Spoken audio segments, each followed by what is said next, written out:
Hello, I'm Dr. Renee Michelle Gordon, and I'm a love and relationship expert.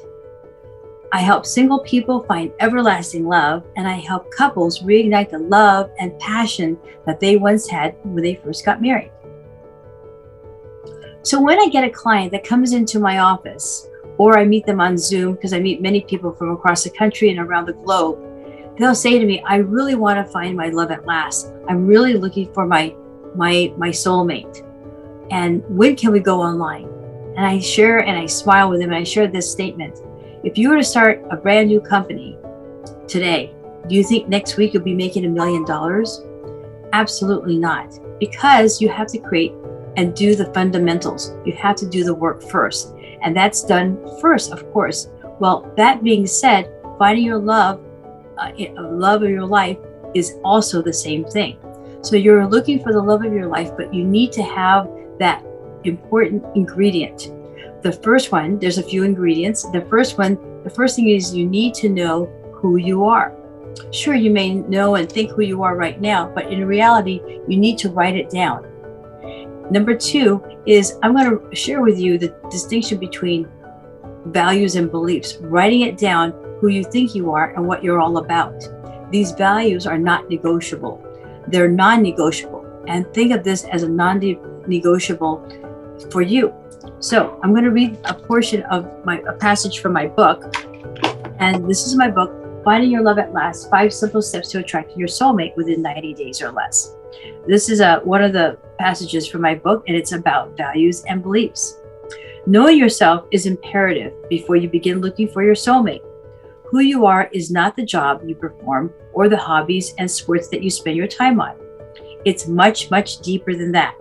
A value is the characteristics of who you are. It's a non-negotiable. Most people have 7 to 10 values they focus on. Values are the lenses through which we see our life and make decisions. They are formed at a very early age, and we follow them throughout our lives.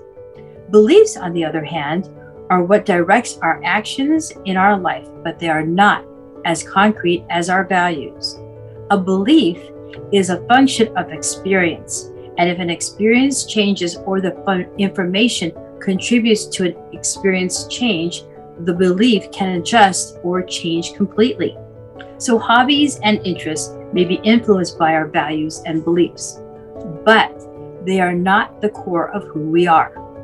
Many people base their relationships on hobbies and interests more than they would truly believe in.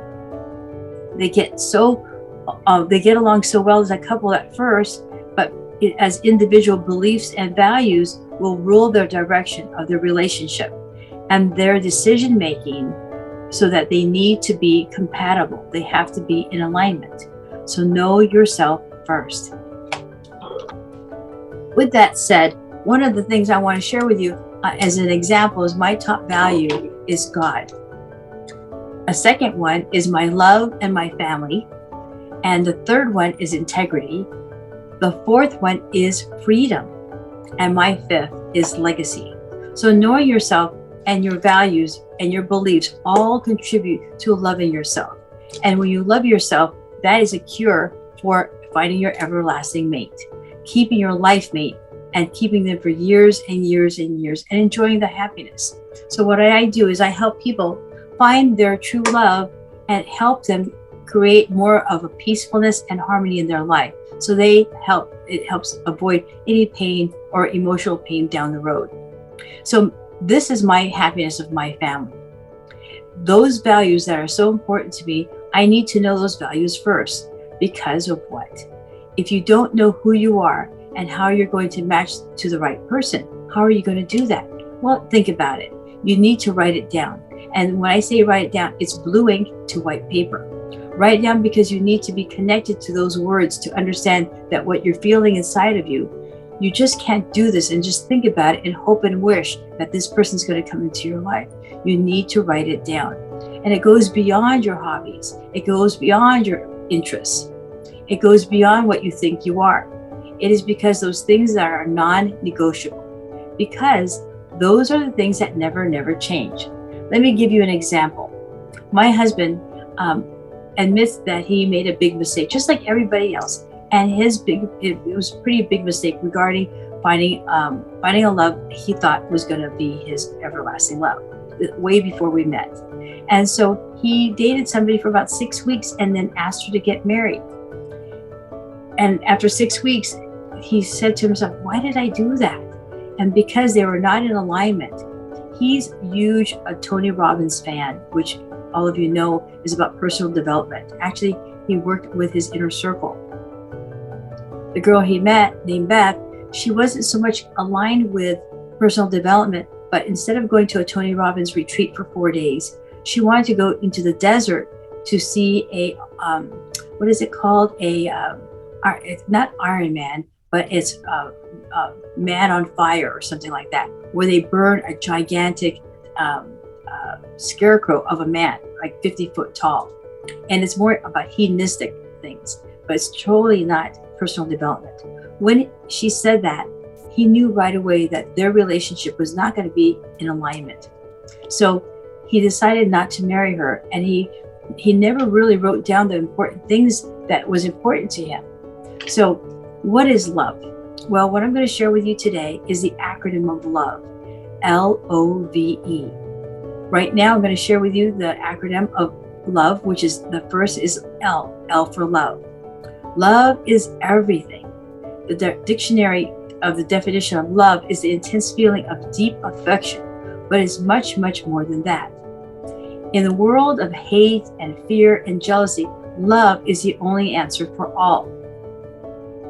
So love is 1 + 1 is 3. Now, what I mean by that, when my husband and I, first got married, we started entertaining so much together. And I entertained already by myself on a regular basis when I was single. But when I got married to my husband, I didn't realize that he has so many great qualities as a host. So together, a host and hostess together, we had dynamic, beautiful dinner parties. We called them the chef's table. We'd have between 28 to 30 people consistently, about once a month. People would bring delicious wines. We'd have an 8 or 9 course dinner, and everybody had a great time. We had great discussions all about, science and about art and theater and theory and philosophy. Didn't talk about religion or politics. We keep that off the table, but everything else, there's such a wide world of things to talk about.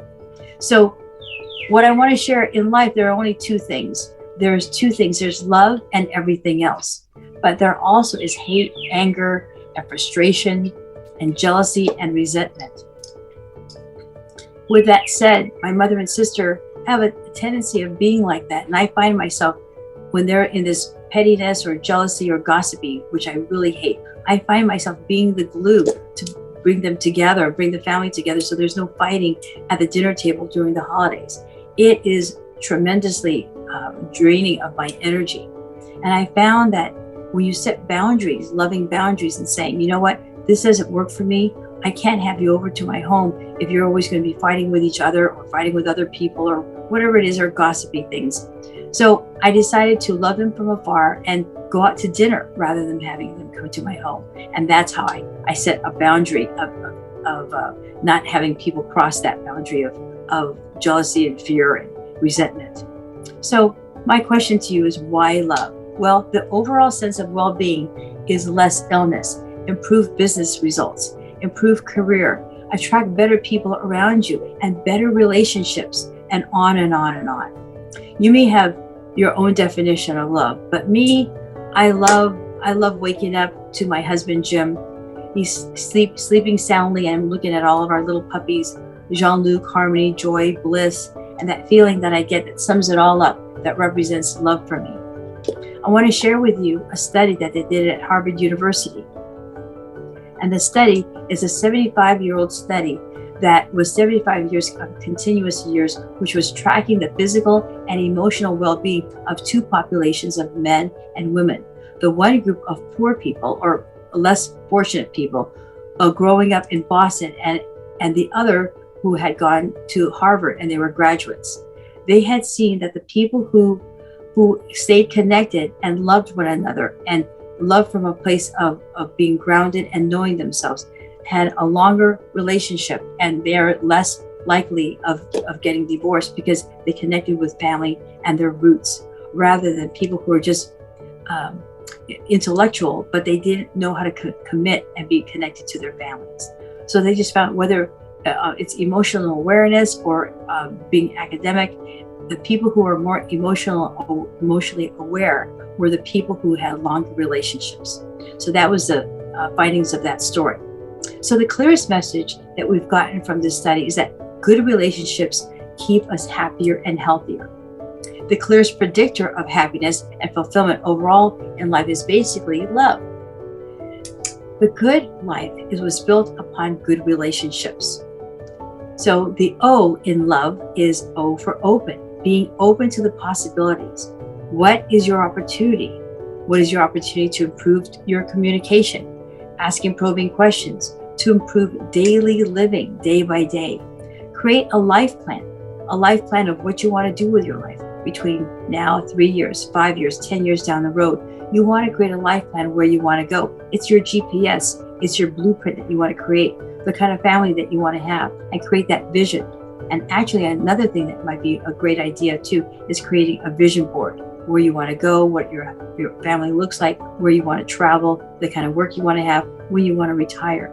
So to improve your lovemaking, I'm going to share with you a date night in.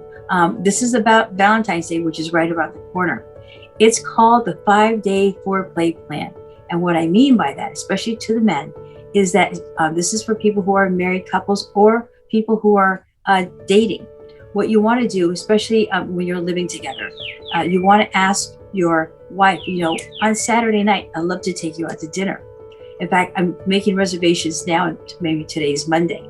Saturday night, I want to take you to your favorite restaurant. I made reservations at your favorite restaurant and the favorite table that you like to sit at. And she says, oh, that's so exciting. Tuesday night, you say, here, honey, why don't you go get a dress? Here's a credit card. And go get a dress for Saturday night. I'm so excited. I know you're going to look so beautiful. And I can't wait to have you. And we're going to have a wonderful dinner. Maybe Wednesday night, you put a little Post-it note on her bathroom window, her mirror, or her car, or in her purse saying, looking forward to Saturday night. We're going to have a beautiful time. Friday night, here's another one. You may want to give her some flowers, nothing super expensive, something simple that you can buy at the grocery store, saying, I'm looking forward to see you Saturday night. We're going to have a lovely evening. The kids are going to be at the babysitters. We're going to have a long weekend together, and we're going to have a tremendous time. Saturday rolls around, and she is so ready, and she's so excited. She's just putting in your hands, and she's just loving every single moment. You're complimenting her on her new hairdo, a new dress she just bought, and how lovely she looks across the table. One of the things I want to share with you as well is definitely do not have your cell phone out. Unless you're a doctor or you're expecting an emergency, do not have your cell phone out at dinner or actually any place. Side note, not even at the kitchen table. When you're having breakfast with the family, keep all phones or any tablets or any iPads away from the dinner table. So that's a 5-day foreplay plan. When you plan in advance, it's a way of being romantic, that you care, and that you honestly love her. And women love to feel loved. Men want to feel respect. That's another helpful tip.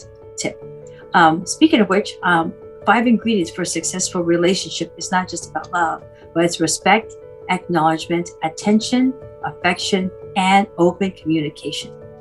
So I'm going to share with you a love story of how I met my husband, Jim. We met online.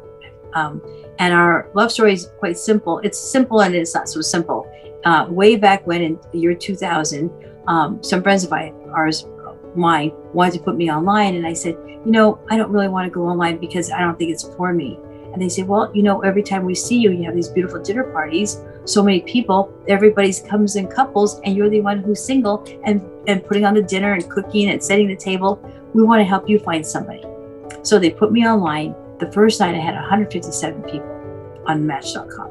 I was shocked. I had just a simple picture, 2 little simple paragraphs, and that was a lot. So April of 2000, the year 2000 to September of 2000, 2,874 guys emailed me to go out.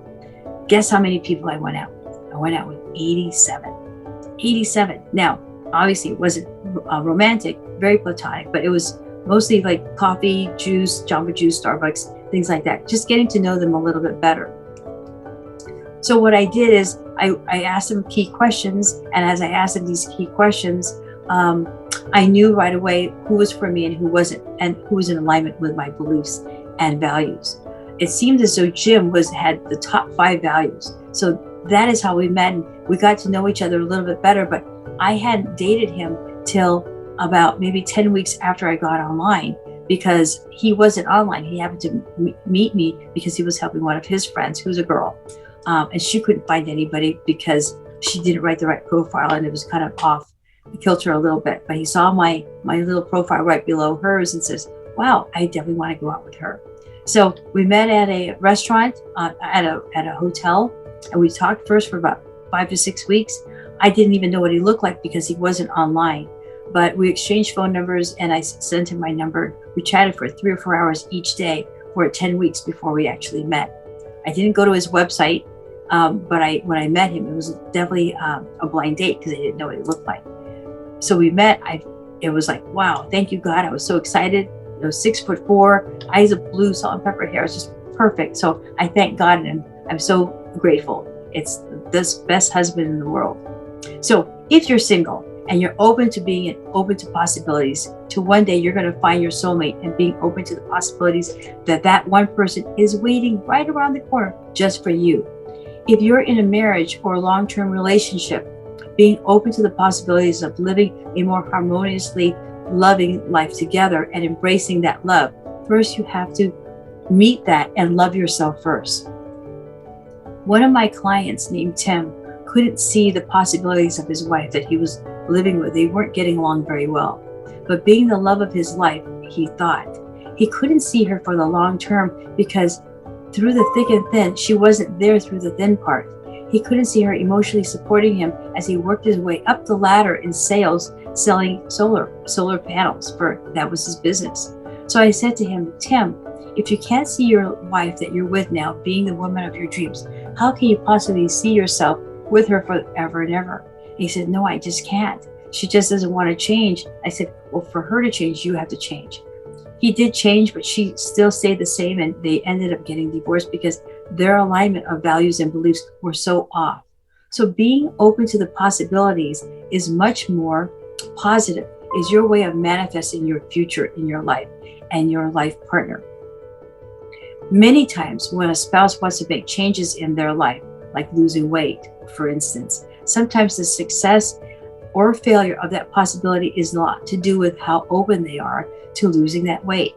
You can have that great support system around you, but if your significant other is not open to that possibility and keeps giving you fattening foods or not wanting to exercise with you or taking walks, you have to see, what can I do for myself?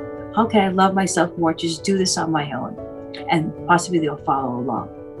So living with someone who's open to possibilities definitely brings you to success. So the more connected you are and loving towards your husband or wife, the more success you'll have. Here's the V for the acronym of love. V is for Valentine's Day. And what do I mean by that? Well, we want to celebrate love every day. It's an opportunity to celebrate the love for yourself, celebrate the love of your spouse, celebrate the love for your children and your family. So why is this so important to celebrate love every day? And we tend to wait around till the calendar tells us to celebrate love. Love should be celebrated every day consistently, 24/7. I've had the opportunity to see the light. What I mean by that is that when you pass and cross over, you are on the other side, and I've seen the tunnel. The lesson that I learned in coming back to life is that live your life fullest every day as if there's no tomorrow. Live life as if you're going to die tomorrow. I know it sounds kind of grim, but love and celebrate love every day, like Valentine's Day, 24/7. Actually, my birthday is on Valentine's Day. So February is called the celebration of my world, of my life. And I do this, and my husband thinks I'm kind of nutty about that, but I choose to make this month very special for myself because I deserve it. I think about this, and if you don't celebrate the love for yourself, who will? Because love is my business. I enjoy asking couples who've been married for many years, what's their secret? Of course, the guys always say, I tell my wife she's right, and you know what? It makes her happy. But all joking aside, what made couples so successful in being together for so many years? What they have shared with me is that Each day they show each other love. They treat each other very well, like we're supposed to. Like they treat each other like every day is Valentine's Day. They're polite, they say please, they say thank you. And when they go out, it's like being on a first date. They're also courteous to one another. The husband may pull out the chair for the wife, and she tucks in, she says, thank you so much, my dear. And that kind of kind word, 1 or 2 times a day or more on a regular basis, with love and integrity coming from the heart. They give each other maybe a bigger piece of steak or fish or chicken, anything that makes the other person feel happier. And finally, they live in a place of gratitude to them, still playing and loving each other and appreciating each other in unique ways of being with each other and dealing with each other's silly habits that make them so unique. They treat each other like it's Valentine's every day, but not just one day out of the year, every single day. Now we're at the E, the last letter of the acronym of love. E is for everlasting love. You're put on this earth to experience the purest form of love without hate, fear, or deceitfulness. The first of everlasting love is to love yourself. You are the center of your universe, the center of love that is generated from you to you. This enables you to share and experience and find your love at last with another and others with you, meaning that you are the everlasting well that love flows, and we all have that desire to deserve and qualify this everlasting love freely. So on that note, I want to share with you the words of John Lennon and Paul McCartney. All you need is love. All you need is love. All you need is love, love, love. And all you need is love. And in this world, there is love, and then there's everything else. So I want to share with you a bonus that is valued for over $350. It's a complimentary love valuation for you to discover where you can go with your own love life. Also, not only that, but a one-on-one on Zoom or on the phone, and we can meet anytime or at my office. And also a copy of my book, Finding Your Love at Last. The challenge I want to give you is don't wait until it's too late. The someday is nowhere to be seen either on my calendar or on your calendar. What are you doing now? What are you going to be doing to create your next steps to finding your love at last? When is now the right time for you to take that next step?